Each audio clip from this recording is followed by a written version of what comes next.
கர்த்தருக்கு பிரியமான அன்பான சகோதர சகோதரிக்கு இயேசு கிறிஸ்து நாமத்தினாலே அன்பின் வார்த்தைகளை தெரிவித்துக் கொள்கிறேன். ஆகஸ்ட் மாதம் தேவனாய் கர்த்தர் நமக்கு கொடுத்த வாக்குத்தத்தம் மீகா 7ஆம் அதிகாரம் 15ஆம் வசனம்.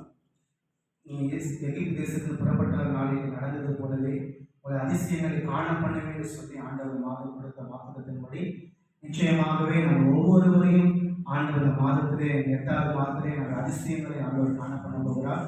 இஸ்ரவேல் ஜனங்கள் எப்படியா எகிப்தை விட்டு கடந்து வரும்போது அவர் கானானுக்குள்ளே பிரவேசிப்பதற்கு அவருடைய வாழ்க்கையிலே தடையார்ந்த செங்கல்களை ஆண்டவர் பிளந்து அவர் கானானுக்குள்ளே ஆசீர்வாதங்களை நடத்தினாரோ அதே போல் ஆண்டவரை கர்த்தர் நிச்சயமாக 8வது மாதத்திலே இந்த வாழ்க்கையில் இருக்கிற எல்லா தடைகளை ஆண்டவர் மாற்றி கானானுக்குரிய ஆசீர்வாதங்களை கர்த்தர் நம்மை கொண்டு போகிறார்.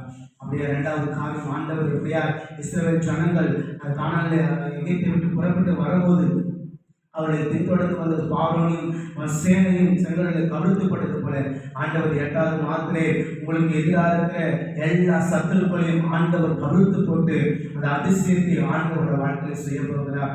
3வது காரியம், அப்படியே ஜனங்களை அவரை வானத்தின் மன்னாவினாலும் காடையினால் அவர் திருப்தி ஆக்கினாலும் அதே போல ஆண்டவரை கர்த்தர் 8வது மாதத்திலே உங்களின் ஆண்டவர் ஒவ்வொருவரையும் ஆண்டவர் உணவினாலும் அவர்களை திருப்தியாக்கி கர்த்தர்களை நடத்துவார். அவர் சொன்ன அந்த வார்த்தையின்படி நிச்சயமாகவே நீங்க எகிப்து தேசத்தில் புறப்பட்ட நாளில் நடந்தது போலவே ஒரு அதிசயத்தை காணப்பட்ட சொன்ன தேவன் இந்த இஸ்ரவேல் ஜனங்களுக்கு எப்படியான நாட்கள் அதிசயத்தை செய்தார்கள் அதே போல நிச்சயமாகவே அவர் நம்பி இருக்கிற ஒவ்வொருவரையும் கர்த்தர் 8வது மாதம் அந்த வார்த்தையின்படியா நிச்சயமாக அவர்கள் அதிசயங்களை காண பண்ணி இப்படிப்பட்ட நன்மைகளை ஆசீர்வாதங்களை பெற்றுக்கொள்ளும்படியா கர்த்தர் நம்மளுக்கு கிருபை செய்வார். அதுதான் எங்களை ஆசீர்வதிப்பாராக.